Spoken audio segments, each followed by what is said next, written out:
एक column publish हुआ है गार्डियन में, क्योंकि गार्डियन एक दुनिया के चंद बड़े मीडिया आउटलेट्स जिनकी क्रेडिबिलिटी भी है उसमें शुमार होता है, और उसमें कहा गया है कि India is quietly laying claim to economic super power status.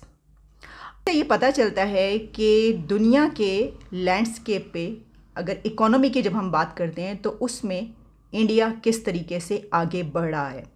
कि जो एक ये बात कही जाती है कि हो सकता है कि मुस्तकबिल करीब में जिन सुपर पावर्स के बारे में बात की जाती है कि ये कंट्रीज़ जो हैं ये दुनिया पे हुक्मरानी करेंगे, उसमें भारत बहुत आगे नज़र।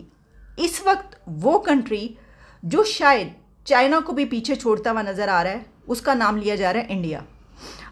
स्पेसिफिकली जो है गुज़श्ता 4-5 सालों में जो इंडिया ने नया पोस्चर इख्तियार किया, उसको सामने रखते हुए कि जी इंडिया एक बड़ी कुव्वत है, जो कि फाइनेंशियली, इकोनॉमी के हवाले से भी और मिलिटरीली भी चीन जैसे मुल्क के सामने खड़ी हो सकती है। तो आपको क्या लग रहा है कि क्यों वो आगे कैसे बढ़ रहे हैं और हम नहीं बढ़ पा रहे? देखिए, उसमें वजह ये है आरजू, आप देखें कि 10 साल के अंदर 11वें नंबर से इकॉनमी 5 नंबर पे आ गई। What India has to offer at this G20 summit to the world?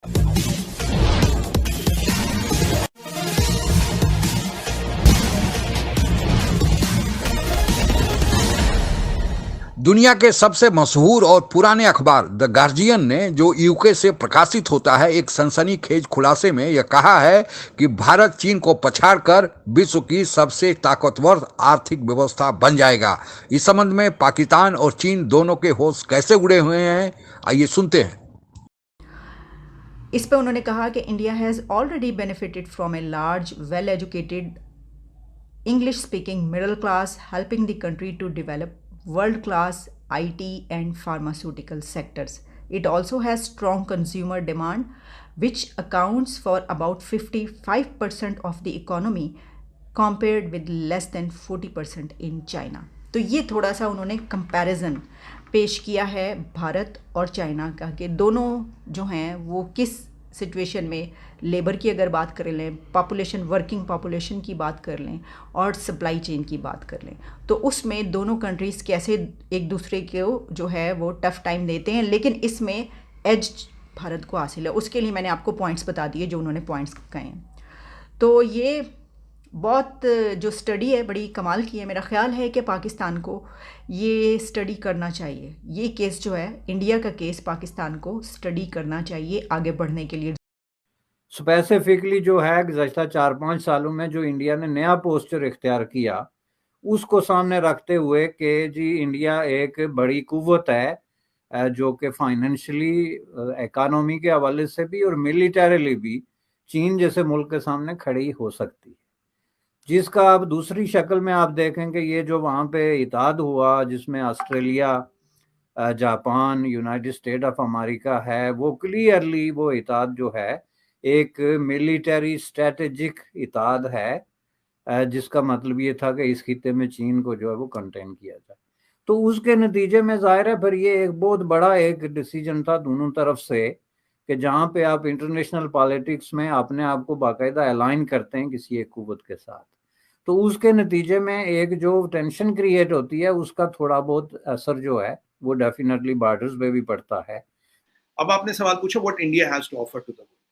देखिए चीमा साहब, 5-6 चीजों की बात डायरेक्ट करें। Pharmacy of the world India. आज अगर एड्स कंट्रोल में है दुनिया में, पूरे अफ्रीका में, पूरे साउथ अमेरिका में, इंडियन मेडिसिन के कारण है। आज हम 150 कंट्रियों को मेडिसिन एक्सपोर्ट करते हैं, और जो अफ्रीका में जो गरीब आदमी है, जो साउथ अमेरिकन कंट्रीज में यहाँ है, वो फाइजर या स्नोफी की दवाई नहीं खाता, वो हमारी दवाई खाता है। आज हमने एड्स को कंट्रोल किया। 5 बिलियन वैक्सीन हम बना के दे रहे हैं। तो कॉर्ड में हमने बोला है ना, काम चल रहा है उस पर।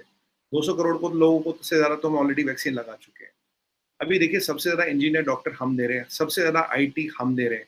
अभी आज मैं देख रहा था, मैक्सिको से एक डेलीगेशन आया हुआ है डिप्लोमेट्स का, जिनकी हम ट्रेनिंग कर रहे हैं। अभी हमने बांग्लादेश को बोला, जो तुम्हारे रेलवे के प्रोफेशनल उनको हम ट्रेन करेंगे, तुम्हारे जो आईटी एनेबलमेंट है जो बांग्लादेश रेलवेज की, वो हम करेंगे।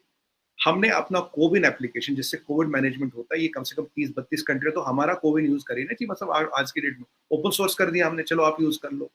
तो आप दवाई की बात करें, आप सोलर की बात करें, आप मैन पावर की बात करें, आप इंफ्रास्ट्रक्चर की बात करें, आप आईटी की बात करें, आज एक और चीज हम दुनिया को दे रहे हैं, वो है कि आज हमारे पास इतना वीट रखा है कि WTO के लफड़े वफड़े ये हटा दे, we can feed the whole world. इतना वीट हमारे गोदामों में आज के दिन में रखा है। वीट हम दे सकते हैं, फर्टिलाइजर हम दे सकते हैं, सस्टेनेबल एग्रीकल्चर हम दे सकते हैं, और सोलर और विंड में we are already leading the world. सबसे ज्यादा सोलर एनर्जी का जो बेंचमार्क्स हमने एस्टैब्लिश किए हैं वो इंडिया ने किया है। तो अगर इन 5-6 चीजों को मिला के देखा जाए, and one more thing which is worth mentioning, we are 18% of the total humanity. We're the 5th biggest economy by GDP now, and 3rd by PPP, and highest contributor in UN security forces, और 3rd highest foreign exchange reserve है sir. And we are the only country जिसमें recession नहीं आएगा। अब भी last quarter हमने 13.5% किया था, जब चाइना 0.1% किया, 1% के आसपास था। तो we have a lot to offer to the world, और हमारा मार्केट जो भी खुलेगा, जो खुल रहा है सर, 2028 तक will overtake Germany and Japan as by the 3rd largest economy। और जो हमने यूके को बीट के 2-3 साल पहले किया, हमने 2 साल का टाइम था, और अब की बार $250 बिलियन से बीट किया, which is approximately the GDP of Pakistan. Hindustan Pakistan वाली बात नहीं, जस्ट फॉर कॉन्टेक्स्ट में ये बता रहा हूँ। तो ये जब चीजें हो रही है, अगर आप यूके में भी परिस्थिति देखिए, आप यूके की ग्रोथ देखिए इस क्वार्टर की, यूके में एनर्जी क्राइसिस है, यूके की इकोनॉमिकल क्राइसिस है। आप यूके का अगर आप हमसे कंपैरिजन करें, एक टाइम में उन्होंने हमें फ्रेजाइल 5 में रखा था, फ्रेजाइल 5 से टॉप 5 का सफर चीमा साहब 75 साल को डिफरेंस फील होता नजर आ रहा है। उसकी वजह यह है कि गुज़श्ता 2 सालों में इंडिया की पॉलिसी में भी एक बहुत बड़ी जो है वो तब्दीली आई है इंटरनेशनल पॉलिटिक्स को लेके, और मेरे ख्याल में इंडिया ने रिविजिट किया है अपने इस स्टैंड को कि हम इस खित्ते में जो है अमेरिका के बिहाफ पे, चीन के खिलाफ या किसी भी कुव्वत के खिलाफ जो है वो कोई फ्रंट लाइन स्टेट बनने के लिए तैयार है। इसका इज़हार उन्होंने डिफरेंट तरीके से किया, जिसका आगाज़ जो है वो रूस यूक्रेन तकाज़े की शक्ल में सामने आया, जिसमें अमेरिका ये सोच भी नहीं सकता था कि हिंदुस्तान जो है, भारत जो है, वो इतना जो है दो टोक किस्म का मौक़िफ़ इख्तियार कर सकता है। चूँकि उनके नज़दीक उन्होंने ये जो मुख्तलिफ अलाइंसेस बना के तो हिंदुस्तान को जो है वो मुकम्मल तौर पे अपने एक स्ट्रैटेजिक पार्टनर और एक मिलिटरी पार्टनर के तौर पे इंट्रोड्यूस कराना शुरू कर दिया था। ये तकरीबन वही सिचुएशन थी जो 50s और 60s में पाकिस्तान की जो है वो यूनाइटेड स्टेट ऑफ अमेरिका और वेस्टर्न ब्लॉक्स के साथ बन गई थी अगेंस्ट सोवियत यूनियन, जिसमें पाकिस्तान जो है वो मुख्तलिफ अलाइंसेस में, मिलिटरी अलाइंसेस में शामिल हो गया था, जिसमें बगदाद पैक्ट से लेके तो सीटो, सैनिटो, ये सारे जो मिलिटरी अलाइंस थे। और उसमें पाकिस्तान से ये तवक्को रखी जाती थी कि अगर कहीं भी United state of America versus Soviet union या उस वक्त का चीन जो रेड चीन था माओ की क़यादत में, या इस तरह की किसी कुव्वत के खिलाफ कोई मामला होता है तो उसमें पाकिस्तान जो है वो वेस्ट के साथ और यूनाइटेड स्टेट ऑफ अमेरिका के साथ खड़ा होगा। ये अमेरिका की एक वेल नाउन किस्म की पॉलिसी है। यही पॉलिसी जो है वो ऑस्ट्रेलिया में, यही पॉलिसी जापान में, यही पॉलिसी वेस्टर्न यूरोपियन कंट्रीज़ के साथ उसने कहीं ताकत के ज़ोर पे, कहीं लालच के ज़ोर पे किसी न किसी तरीके से उसको सक्सेसफुली इम्प्लीमेंट किया।